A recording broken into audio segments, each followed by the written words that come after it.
నమస్తే డి న్యూస్కి స్వాగతం. నేను మీ దిగ్విజయ్. బులెటిన్ల ముందుగా హెడ్లైన్స్. ఇరాన్ ప్రభుత్వ ముఖ్యులను వేటాడి చంపుతున్న ఇజ్రాయెల్. సవాల్ విసిరిన గంటలోపే ఇరాన్ సైనికాధికారి ఆలీ మహమ్మద్ నయీనీ మృతి. అనుకున్నట్లే అయ్యింది. భారత మార్కెట్పై పశ్చిమాసియా యుద్ధ ప్రభావంతో పెట్రోలు, డీజిల్ రేట్లు పెరిగాయి. వైఎస్ విజయమ్మ సంచలన వ్యాఖ్యలు. చెల్లెలకి ఆమె పిల్లలకు జగన్ అన్యాయం చేశాడని వెల్లడి. అమెరికా ఇజ్రాయెల్తో జరుగుతున్న యుద్ధంలో ఇరాన్కు మరో ఎదురు దెబ్బ తగిలింది. ఇజ్రాయెల్ దాడుల్లో కీలక సైనిక అధికారి, ఐఆర్జీసీ ప్రతినిధి జనరల్ ఆలీ మహమ్మద్ నయీనీ మృతి చెందారు. శత్రు దేశాన్ని హెచ్చరించిన కొన్ని గంటల్లోనే ఆయన చనిపోవడం గమనార్హం. ఈ మృతిని ఐఆర్జీసీ ధృవీకరించింది. నయీనీ మరణించడానికి కొన్ని గంటల ముందు ఇజ్రాయెల్ ప్రధాని బెంజమిన్ నెతన్యాహును ఉద్దేశించి వ్యాఖ్యలు చేశారు. యురేనియం శుద్ధి చేయడం, బాలిస్టిక్ క్షిపణులు తయారు చేసే సామర్థ్యం ఇక ఇరాన్కు లేదని నెతన్యాహు అనగా, ఇజ్రాయెల్ అమెరికాతో యుద్ధం కొనసాగుతున్నప్పటికీ మా క్షిపణి పరిశ్రమ ఇప్పుడు అత్యున్నత స్థాయికి చేరుకుంది. ఈ ఘర్షణల్లో కూడా మేము ఉత్పత్తిని కొనసాగిస్తున్నాం. మా వద్ద చాలినన్ని నిల్వలు ఉన్నాయి. ఈ విషయంలో మాకు ఎలాంటి ఆందోళన లేదు. మా శత్రువుకు సర్ప్రైజులు ఎదురు కానున్నాయి. యుద్ధం కొనసాగే కొద్దీ అవి మరింత తీవ్రం కానున్నాయి అంటూ నయీనీ కౌంటర్ ఇచ్చారు. అలాగే ఇరాన్ నౌకాదళం ధ్వంసం అయిందంటూ అమెరికా అధ్యక్షుడు డొనాల్డ్ ట్రంప్ చేసిన ప్రకటనను ఆయన తోసిపుచ్చారు. పర్షియన్ గల్ఫ్లోకి అమెరికా తన నౌకలను పంపాలంటూ సవాలు విసిరారు. ఇలా ఆయన హెచ్చరించిన కొద్ది గంటల్లోనే ఇజ్రాయెల్ దాడుల్లో ప్రాణాలు కోల్పోయారు. ఈ వారంలో ఇప్పటికే ఇరాన్ అత్యున్నత సైనికాధికారి Ali Larijani, Islamic revolutionary guard అనుబంధ బసీజ్ మిలీషియా అధిపతి general Gholam Reza Soleimani Israel దాడుల్లో మరణించారు. ఉమ్మడి ప్రకాశం జిల్లాలోని ముస్లిం సోదర సోదరీమణులందరికీ ఒంగోలు పార్లమెంట్ సభ్యులు మాగుంట శ్రీనివాసులరెడ్డి రంజాన్ పండుగ శుభాకాంక్షలు తెలిపారు. నెల రోజుల పాటు కఠోర ఉపవాస దీక్షలు ఉండి దీక్షలు విరమించి ప్రపంచవ్యాప్తంగా ముస్లింలు జరుపుకునే పెద్ద పండుగ రంజాన్ అన్నారు. అల్లా అందరినీ చల్లగా చూడాలని, ప్రజలందరూ ఆనందంగా జీవించాలని కోరుకుంటూ జిల్లా ప్రజలందరికీ మాగుంట కుటుంబం తరపున శ్రీనివాసులరెడ్డి రంజాన్ శుభాకాంక్షలు తెలిపారు. రంజాన్ పండుగ ప్రపంచంలో అతి పెద్దదైన పండుగ. ఈ రంజాన్ పండుగ కూడా ముస్లిం సోదరమణులందరూ కూడా దాదాపు 40 రోజుల వరకు ఉపవాసాలుండి ఉపవాసాన్ని విరమణ చేసుకుని రంజాన్ పండుగని ఘనంగా కూడా జరుపుకుంటారు. ఈ రంజాన్ పండుగ సందర్భంగా ప్రకాశం జిల్లాలో ఉన్న నలుమూలల్లో ముస్లిం సోదరీమణులందరికీ బాగుంట కుటుంబం తరఫున ప్రత్యేకంగా హృదయపూర్వక నమస్కారాలు కూడా తెలుపుకుంటూ, అల్లా అందరినీ చల్లగా చూడాలి, ఆనందంగా కూడా ప్రతి కుటుంబం కూడా జీవించాలి అనేది ఆయన అల్లా ఇచ్చిన ఆశీస్సులు ప్రతి ఒక్కరికి అందాలనేది మాగుంట కుటుంబం లక్ష్యం. మరొకసారి మీకు రంజాన్ శుభాకాంక్షలు తెలుపుకుంటూ ఈద్ ముబారక్. Thank you. పశ్చిమాసియాలో ఉద్రిక్తల ప్రభావం ప్రపంచ ఇంధన మార్కెట్పై పడుతుంది. తాజాగా ప్రీమియం పెట్రోల్ ధర లీటర్లకు ₹2.35 పెరిగింది. దేశవ్యాప్తంగా వీటి ధరలను పెంచినట్లు ఆయిల్ మార్కెటింగ్ కంపెనీలు ఈరోజు ప్రకటించాయి. పెంచిన ధరలు అమల్లోకి వచ్చాయి. భారత petroleum corporation limited, speed Hindustan petroleum corporation limited, power Indian oil corporation limited, XP95 petrol ధరలు ఆయా ప్రాంతాలను బట్టి లీటర్కు ₹2.09 నుండి ₹2.35 వరకు పెరిగాయి. అయితే ప్రస్తుతానికి సాధారణ పెట్రోల్ ధరలు మాత్రం యథాతథంగానే ఉన్నాయి. మెరుగైన ఇంజన్ పనితీరు, మైలేజ్ కోసం వాహనాల్లో ప్రీమియం పెట్రోల్ వాడుతూ ఉంటారు. మరోవైపు ఇండస్ట్రియల్ డీజిల్ ధరలను ఇండియన్ ఆయిల్ కార్పొరేషన్ లిమిటెడ్ భారీగా పెంచింది. ఇండస్ట్రియల్ డీజిల్ ధరను 25% పెంచింది. దీంతో లీటర్ ధర ₹22 చొప్పున పెరిగింది. ప్రస్తుతం ఉన్న 87.57 నుండి 109.59 ఇది పెరిగింది. ఇండస్ట్రియల్ డీజిల్ను విద్యుత్ అంతరాయాల సమయంలో జనరేటర్లపై నడిచే కర్మాగారాలు, షాపింగ్ మాల్స్, బుల్డోజర్లు, భారీ యంత్రాల్లో వాడుతూ ఉంటారు. వీటి ధరలు పెరగడం వల్ల కంపెనీల ఖర్చు పెరిగి వినియోగదారునిపై ప్రభావం పడే అవకాశం ఉంటుంది.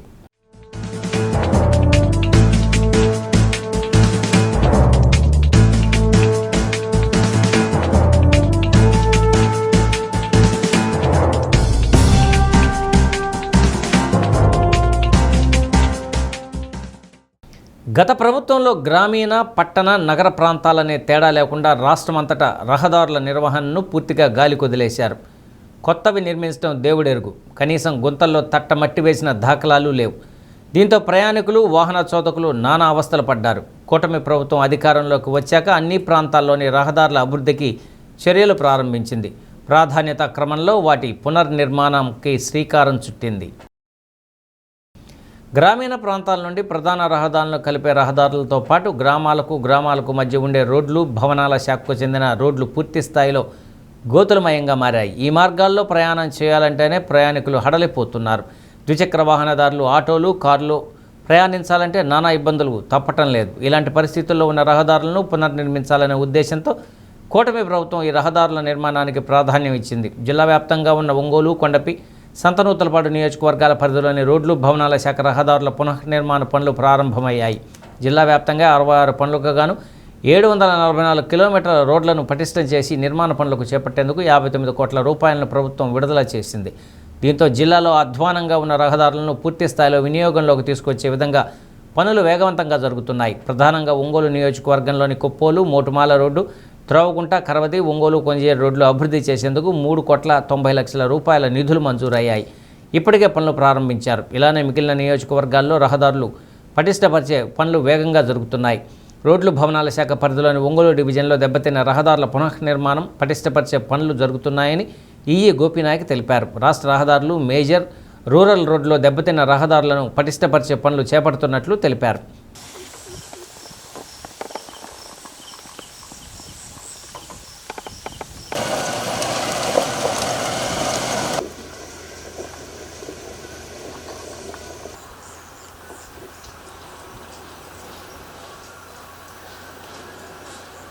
ఈ గవర్నమెంట్ వచ్చినాక లాస్ట్ 1 ఇయర్లో మనకి ఆర్ఎన్బి డివిజన్ ఒంగోలు తరఫున స్టేట్ హైవేస్ కానీ, మేజర్ డిస్ట్రిక్ట్స్ రోడ్స్ కానీ, రూరల్ రోడ్స్ కానీ ఒంగోలు డివిజన్లో మొత్తం కలిసి 60 వర్క్స్ ఇచ్చారు. అందులో వచ్చేసి 744 కిలోమీటర్లు మొత్తం మనకి రెన్యువల్ చేయమని ప్రభుత్వం నిర్దేశించింది. అది నియర్లీ 59 crores వరకు ఉందండి. ఇవన్నీ వర్క్లు డిఫరెంట్ స్టేజెస్లో ఉన్నాయి. ఇక 1 monthలో దాదాపుగా కంప్లీట్ అయిపోయి మన డివిజన్ పరిధిలోని సంతనూతలపాడు కానీ, ఒంగోలు కానీ, కొండపి నియోజకవర్గాల్లో వర్క్లు జనాలకి అందుబాటులో వస్తాయి. దీంతో జనాలకి కొద్ది ట్రాఫిక్ కష్టాలు తగ్గుతాయి. ఎండల తీవ్రత పెరుగుతున్న దృష్ట్యా ప్రజలు ముందస్తు జాగ్రత్తలు తీసుకోవాలని జిల్లా వైద్య ఆరోగ్య శాఖ అధికారి డాక్టర్ వెంకటేశ్వర్లు అన్నారు. ఎండలు తీవ్రంగా ఉన్నప్పుడు మధ్యాహ్నం 12 గంటల నుండి 3 గంటల మధ్య ప్రాంతంలో బయటకు ఎవరూ రావద్దని ఆయన సూచించారు. మజ్జిగ, మంచినీరు, ఓఆర్ఎస్ ప్యాకెట్స్ ఎక్కువగా తీసుకొని చల్లటి ప్రదేశాలలో ఉండాలని అన్నారు. వడదెబ్బ తగిలితే వెంటనే దగ్గరలో ఉన్న పిహెచ్సికి వెళ్ళి వైద్య అధికారి సలహాలు తీసుకోవాలని కోరారు. ఎండలో బయటకు వచ్చేటప్పుడు పల్చటి దుస్తులు, టోపీ, గొడుగు ఉపయోగించుకోవాలని అన్నారు. జిల్లాలో పిహెచ్సిలలో వడగాలుల దెబ్బ నుండి రక్షించేందుకు అన్ని రకాల మందులు అందుబాటులో ఉంచామని తెలిపారు. మనము సన్స్ట్రోక్కి తగలకుండా మనకి అంటే ఎవరైతే వల్నరబుల్ గ్రూప్స్ ఉన్నారో చిన్నపిల్లలు కానీ, గర్భిణీ స్త్రీలు కానీ, వయోవృద్ధులు కానీ, అదేవిధంగా గుండెకు సంబంధించినటువంటి వ్యాధి ఉన్నటువంటి వ్యాధిగ్రస్తులు కానీ వీరందరూ కూడా మొట్టమొదటిగా ఎండకి ఎక్స్పోజ్ కాకుండా ఉండటం అనేది చాలా ముఖ్యమైన ఘట్టం. దీంట్లో ప్రత్యేకంగా 12 నుండి 3 గంటల వ్యవధిలో మధ్యాహ్నం 12 గంటల నుండి 3 గంటల వ్యవధిలో అందరూ కూడా ఎవరైతే నేను ఇప్పుడు ఉదహరించానో వారు ఈ ఎండలోకి వెళ్లకుండా నీడపాటున ఉండాలని చెప్పి ప్రత్యేకంగా సూచిస్తూ ఉన్నాను. వీరు ఎప్పుడు కూడా హైడ్రేటెడ్గా ఉండాలి. అంటే వాటర్ ఎక్కువ తీసుకోవటం, ఓఆర్ఎస్ ప్యాకెట్స్, ఓఆర్ఎస్ సంబంధించిన ద్రావణము, మజ్జిగ, మంచినీళ్ళు, కొబ్బరిబొండ నీళ్ళు ఇటువంటివి ఎక్కువ మోతాదులో తీసుకోవాలి. ఎందుకంటే డీహైడ్రేషన్ అని పిలువబడేటువంటి ఇది వస్తుంది, వ్యవస్థ వస్తుంది బాడీలో. అప్పుడు బాగా నీరసించిపోవటము, ఫెయింట్ అవటము, కళ్ళుదిరిగి పడిపోవటము, తర్వాత ఫిట్స్ లాగా రావటము, అపస్మారక స్థితికి కూడా వెళ్ళడానికి అవకాశాలు ఉంటాయి. కాబట్టి ప్రతి ఒక్కరు కూడా దీన్ని గమనించి వీలైనంత ఎక్కువ నీటిని, ద్రవ రూపంలో ఉన్నటువంటి పదార్థాలను తీసుకోవటం, అదేవిధంగా నీడ పట్టున ఉండటం. ప్రత్యేకంగా 12 గంటల నుండి 3 గంటల సమయంలో వృద్ధులు కానీ, చిన్నపిల్లలు కానీ, గుండె జబ్బులు ఉన్నటువంటి వ్యక్తులు కానీ, గర్భిణీ స్త్రీలు కానీ బయటికి వెళ్లకుండా ఉండటం. ఒకవేళ ఇన్ని చేసినప్పటికీ మనకి వడదెబ్బ కనుక వచ్చినట్లయితే ఏమేమి లక్షణాలు ఉంటాయి, ఎలా చర్యలు తీసుకోవాలని చెప్తాను. ముఖ్యంగా ప్రతి ఒక్కరూ పలచపాటి గుడ్డలను ధరించాలి. తెల్లటి గుడ్డలను ధరించటం, తప్పనిసరిగా ఎండలోకి వెళ్ళాలి అంటే గొడుగు లేదా టోపీని ధరించినట్లయితే ఎండ తీవ్రత కొంచెం మనం తగ్గించుకున్నట్టుగా ఉంటుంది కాబట్టి శరీరానికి అంత ఎఫెక్ట్ ఉండకుండా ఉంటుంది. తడిగుడ్డతో లేదా మన దగ్గర ఉన్నటువంటి ఐస్ క్యూబ్స్ ఉంటాయి, ఇళ్లలో ఉంటాయి. అదేవిధంగా ప్రతి ప్రాథమిక ఆరోగ్య కేంద్రంలోనూ, తర్వాత ట్రాన్స్పోర్ట్కి సంబంధించి 108 వెహికల్స్ అన్నింటిలో కూడా ఈ కూల్ ప్యాక్స్ అనేవి ఏర్పాటు చేశాం. వాటి ద్వారా శరీరం యొక్క ఉష్ణోగ్రతని త్వరితగతిన మనం తగ్గించాలి. అలా తగ్గించినట్లయితే శరీరంలో ఉన్న సిస్టమ్స్ అన్నీ కూడా అబ్నార్మల్ కాకుండా ప్రాపర్గా మరలా పనిచేయడానికి, అదేవిధంగా నార్మల్ జీవితం గడపడానికి వెనువెంటనే అవకాశం ఉంది. కాబట్టి ఈ చర్యలన్నీ కూడా మేము ఎవరైతే వాహనాలు నడుపుతూ ఉంటారో పైలట్కి, అదేవిధంగా ఎవరైతే టెక్నికల్ సపోర్ట్ చేస్తారో ఈఎంటీకి, వారందరూ కూడా ట్రైనింగ్ ఇవ్వడం జరిగింది. చల్లటి ప్రదేశంలోకి తీసుకెళ్ళటమే కాకుండా దేహాన్ని అత్యంత త్వరగా చల్లబరిచేదానికి ఐస్ ప్యాక్స్ వాడి చేయాలని చెప్పి ఆ ట్రైనింగ్స్ కూడా ఇవ్వడం జరిగింది. మరొకసారి కూడా వారికి ట్రైనింగ్ ఇచ్చి చర్యలను తీసుకోవాలని చెప్పి నేను తెలియజేస్తున్నాను. అదేవిధంగా ఇమ్మీడియట్గా ఒకవేళ వీరు గనక దగ్గరలో ఉన్న ప్రాథమిక ఆరోగ్య కేంద్రానికి వెళ్ళినట్లయితే ప్రత్యేకమైన బెడ్లని వారికి ఏర్పాటు చేసి ప్రతి ప్రాథమిక ఆరోగ్య కేంద్రంలో కూడా వీరి కొరకు బెడ్స్ ఉంటాయి. ఆ బెడ్స్లో అడ్మిట్ చేసి తగినటువంటి ఫ్లూయిడ్స్ ఏవైతే ఉన్నాయో ఎండాకాలంలో సాధారణంగా ఇచ్చేటువంటి రింగర్ లాక్టేట్ కానీ, అదేవిధంగా నార్మల్ సెలైన్ కానీ, ఇవన్నీ కూడా ఉచితంగా ఏర్పాటు చేసి వారిని త్వరితగతిన రికవరీ చేసి మరలా ఇంటికి పంపిస్తారు. ఈ విషయాన్ని మనము అందరికీ కూడా మీ మీడియా ద్వారా తెలియచేసి ఈ సౌకర్యాలన్నింటిని కూడా సక్రమమైన పద్ధతిలో వినియోగించుకొని ఎవరు కూడా ప్రకాశం జిల్లాలో వడగాల్పులకి ఎండదెబ్బలకి గురి కాకుండా ఉండాలని చెప్పి మీ ద్వారా నేను ప్రజలందరినీ కోరుకుంటున్నాను. పవిత్ర రంజాన్ పర్వదినాన్ని పురస్కరించుకొని పేద ముస్లిం మహిళలకు రంజాన్ తోఫాను వైద్యులు డాక్టర్ కామేపల్లి చంద్రశేఖర్, మండవ మురళీకృష్ణ అందజేశారు.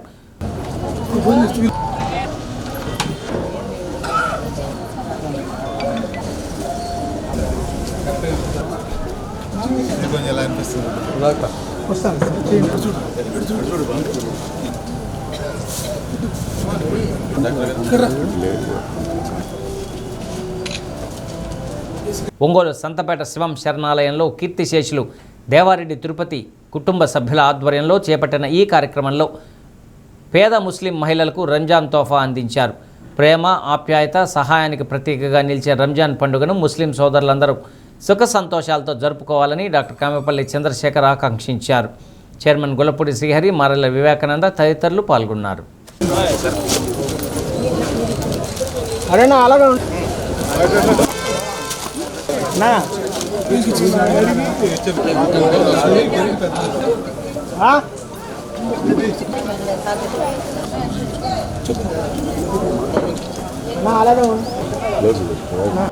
తిరుపతిరావు గారి వర్ధంతి, 4వ వర్ధంతి రోజు మళ్ళా అబ్బాయి అయిన దేవారెడ్డి శరత్ గారు ఇక్కడ మన శివం ఫౌండేషన్ ద్వారా మా అందరి చేత మారెల్లి సుబ్బారావు గారు, తర్వాత వివేకానంద్ గారు, మురళీ గారు, మేమందరం కూడా నేను ఈ సందర్భంగా ఇక్కడ వచ్చి పేదవారికి రంజాన్ తోఫా కింద శారీస్, తర్వాత అన్నదానం జరుగుతోంది, బియ్యం కూడా ఇస్తున్నారు. ఇట్లాంటి కార్యక్రమాలు వీళ్ళ ద్వారా ముందుకెళ్తున్నందుకు ఎంతో సంతోషంగా ఉంది. ఇట్లాంటివి ఇంకా ముందు చేయాలని ప్రతి సంవత్సరం కూడా పెద్ద ఆయన తిరుపతిరావు గారి వర్ధంతి రోజు జరగాలని ఆశిస్తూ నన్ను ఈరోజు ఇక్కడికి పిలిచినందుకు థ్యాంక్స్ చెప్పుకుంటూ, ఇలాంటి శివం ఫౌండేషన్ శ్రీహరి కానీ, అలాగే బొమ్మరిల్లు కానీ, అలాగే సూర్యశ్రీ సర్దార్ కానీ, ఇలాంటి వారిని గుర్తించి ప్రభుత్వం కానీ, అలాగే దానికి సంబంధించిన కార్పొరేషన్లు కానీ వీళ్ళకి ప్రోత్సాహాలు ఇవ్వాలి, అలాగే అవార్డులు ఇవ్వాలి. ఎవరో పొలిటికల్ రికమెండేషన్తో వెళ్ళే వాళ్ళని ఈ అవార్డులు ఇచ్చి వీళ్ళని డిమోరలైజ్ చేస్తూ ఉన్నారు. ఇలాంటి వాళ్ళని గుర్తించాలని నేను మరొకసారి ప్రభుత్వం వారికి, అలాగే దీన్ని నిర్వహించే శాఖ వారికి కూడా నేను నిన్న మెసేజ్ కూడా పెట్టాను.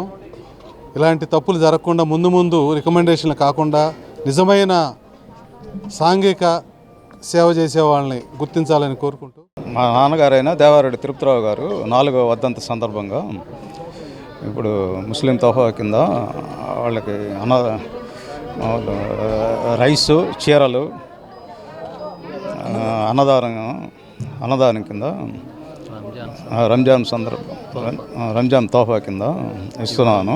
ప్రతి సంవత్సరం ఏదో ఒక కార్యక్రమం, ఇటువంటిది నాన్న వర్ధంతి సందర్భంగా ప్రతి సంవత్సరం ఏదో ఒక కార్యక్రమం చేస్తున్నాను. ఇలానే భవిష్యత్తులో కూడా నాన్నగారి వర్ధంతికి ఏదో ఒక కార్యక్రమం, ఇలాంటి కార్యక్రమాలు చేస్తానని వాగ్దానం చేస్తున్నాను.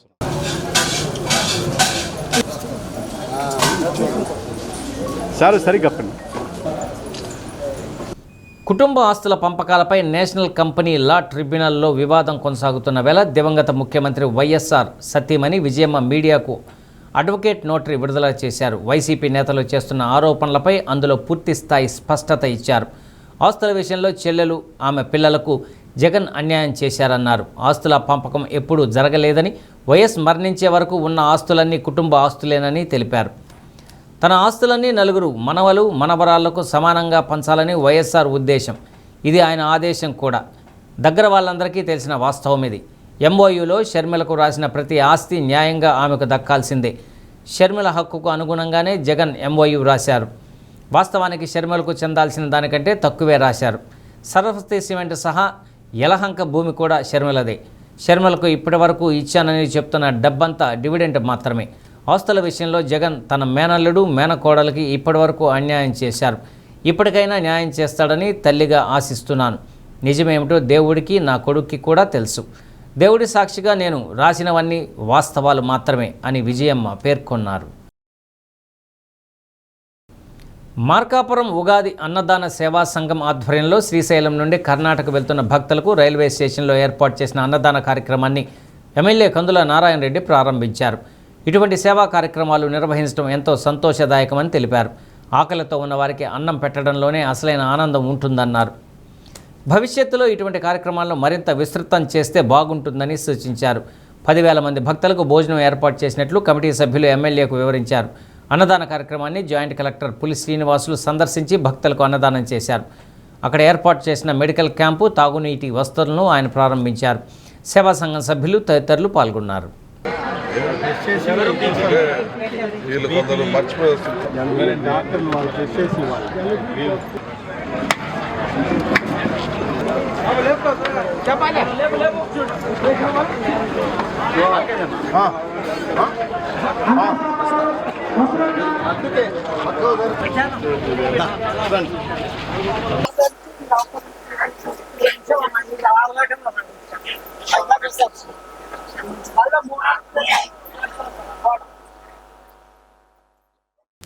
రంజాన్ పర్వదినాన్ని పురస్కరించుకొని పేద ముస్లింలకు దోస్తీ ఫౌండేషన్ చైర్మన్ షేక్ మహబూబ్ పేద ముస్లింలకు నిత్యావసర సరుకులతో పాటు రంజాన్ తోఫా పంపిణీ చేశారు. పేద ముస్లింలకు ఫౌండేషన్ ద్వారా 10 ఏళ్లుగా నిత్యావసర వస్తువులు అందజేయడం ఆనవాయితీగా వస్తుందని మహబూబ్ తెలియజేశారు.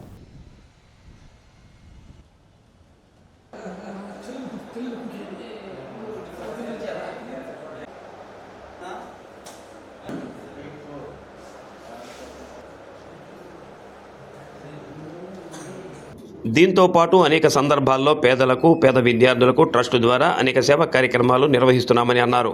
గౌరవ అధ్యక్షుడు మారెల సుబ్బారావు, సర్దార్ బాషా, షేక్ హుసేన్, అబ్దుల్ సలార్, షేక్ అహ్మద్, దన్నారపు మస్తాన్రావు, నత్తల శ్రీనివాసరావు తదితరులు పాల్గొన్నారు.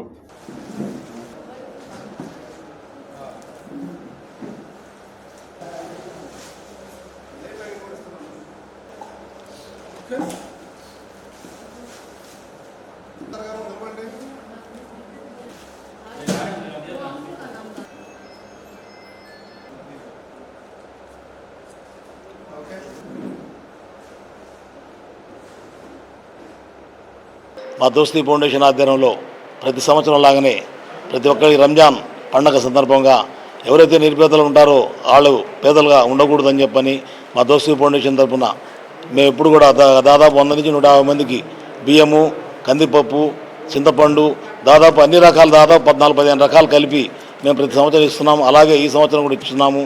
ఎందుకంటే 30 రోజుల పాటు ఉపవాసాలుండి కఠినమైన దీక్షతో ఉపవాసాలు ఉండి ఎవరు కూడా మా ప్రవర్తక గారు ఏం చెప్తారంటే ఎవరు కూడా పస్తు ఉండకూడదు, ప్రతి వాళ్ళు కూడా ఆనందంగా హ్యాపీగా పండుగ చేసుకోవాలని అంటారు. కాబట్టి అందుకనే ఆ ఆకలి ఒక బాధ మాకు తెలుసు కాబట్టి మేము చిన్నప్పటి నుంచి కష్టపడి పైకి వచ్చాం కాబట్టి, ఎందుకంటే మేము కూడా ఎప్పుడు కూడా కనీసం ఒక మా చేతనంత 100 మందికో 150 మందికి ఇస్తే.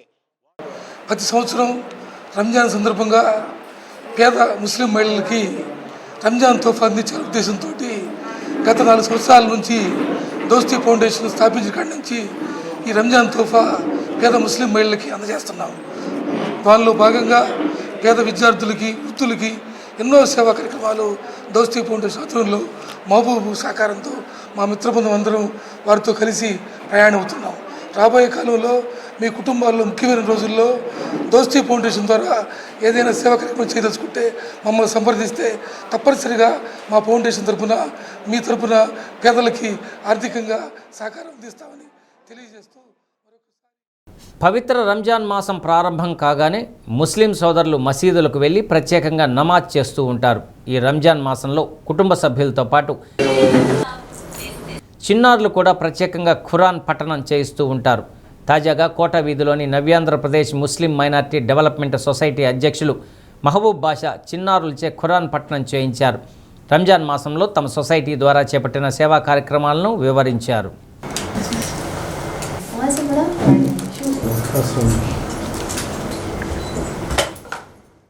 ఈ సేవా కార్యక్రమం 40 సంవత్సరాల నుంచి మేము చేస్తూ ఉన్నాము. ఇది మేము ఈ సంవత్సరం 2026లో మొన్న 15వ తేదీ 3వ నెలలో ఒక 200 మందికి కిట్లు, చీరలు పంపిణీ కార్యక్రమం జరిగింది. ఇప్పుడు మా పిల్లకాయల చేత మా నవ్యాంధ్ర ముస్లిం సొసైటీ తరఫున ఈ కార్యక్రమాన్ని చేస్తున్నాము. ఇందుకు మాకు పూర్తి సహకారాలు ఎంపీ గారు, ఎమ్మెల్యే గారు అందించారు. వారికి కృతజ్ఞతలు. ఇందు మూలంగా ఒంగోలు నగర పెద్దలకు ఏమైనా ఇష్యూలుంటే మా నవ్యాంధ్రప్రదేశ్ ముస్లిం మైనార్టీ డెవలప్మెంట్ సొసైటీ ఆఫీస్కి వచ్చి విన్నవించుకుంటే దానికి అర్హులైతే వారికి సేవా కార్యక్రమాలు మేము చేయటానికి ఎప్పుడు ఎల్లవేళలా అందుబాటులో ఉంటామని ఈ మీడియా మిత్రుల ద్వారా ఒంగోలు పట్టణ ప్రజలందరికీ తెలియజేస్తున్నాం. ఒంగోలు ప్రముఖులు ఎంపీ గారు, ఎమ్మెల్యే గారికి, ఒంగోలు కలెక్టర్ గారికి, జాయింట్ కలెక్టర్ గారికి, మా ప్రకాశం జిల్లా ఎస్పీ గారికి, నగరపాలక కమిషనర్ గారికి అందరికీ రంజాన్ సందర్భంగా ఒంగోలు పట్టణ ప్రజలకు అందరికీ మా శుభాకాంక్షలు తెలియజేస్తున్నాము. ఎర్రగొండపాలెం మండలం మురారిపల్లి గ్రామంలో గాలివాన తీవ్ర బీభత్సాన్ని సృష్టించింది. అకస్మాత్తుగా వీచిన బలమైన ఈదురు గాలులు గ్రామాన్ని ఒక్కసారిగా అతలాకుతలం చేశాయి. గాలివాన ప్రభావంతో గ్రామంలోని వ్యవసాయ పంటలు తీవ్రంగా దెబ్బతిన్నాయి. బొప్పాయి, మొక్కజొన్న పంటలు నేలకొరిగాయి. పలు చోట్ల పూర్తిగా పడిపోయిన బొప్పాయి చెట్లు, మరికొన్ని ప్రాంతాల్లో మొక్కజొన్న పంటలు విరిగిపడ్డాయి. ఎంతో శ్రమించి సాగు చేసిన పంటలు ఇలా ఒక్కసారిగా నాశనం కావడంతో రైతులు తీవ్ర ఆవేదన వ్యక్తం చేస్తున్నారు. విత్తనాలు, ఎరువులు, కూలీ ఖర్చులతో ఇప్పటికే పెట్టుబడి భారాన్ని మోస్తున్న రైతులకు గాలివాన తీరని నష్టాన్ని మిగిల్చింది. పంట నష్టం ఎంత మేరకు జరిగిందో అధికారులు క్షేత్రస్థాయిలో పరిశీలించి తక్షణమే అంచనా వేయాలని రైతులు కోరుతున్నారు. ప్రభుత్వం వెంటనే స్పందించి నష్టపోయిన రైతులకు తగిన పరిహారం అందించాలని గ్రామస్తులు విజ్ఞప్తి చేస్తున్నారు.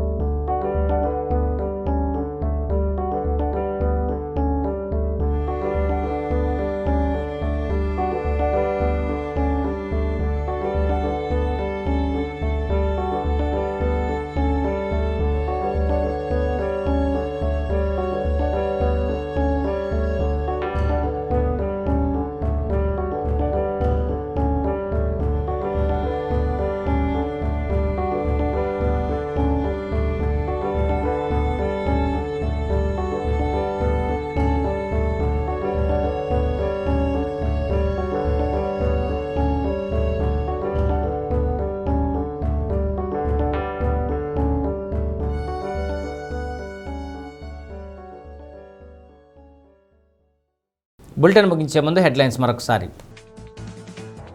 ఇరాన్ ప్రభుత్వ ముఖ్యులను వేటాడి చంపుతున్న ఇజ్రాయెల్. సవాల్ విసిరిన గంటలోపే ఇరాన్ సైనికాధికారి ఆలీ మహమ్మద్ నయీని మృతి. అనుకున్నట్లే అయ్యింది. భారత మార్కెట్పై పశ్చిమాసియా యుద్ధ ప్రభావంతో పెట్రోలు, డీజిల్ రేట్లు పెరిగాయి. వైఎస్ విజయమ్మ సంచలన వ్యాఖ్యలు. చెల్లెలకి, ఆమె పిల్లలకు జగన్ అన్యాయం చేశాడని వెల్లడి. డి న్యూస్లో నేటి మాట: నీ వృద్ధాప్యంలో నీకు తిండి పెట్టేది నీ సంతానం కాదు, నీ సంతానానికి నువ్వు నేర్పిన సంస్కారం.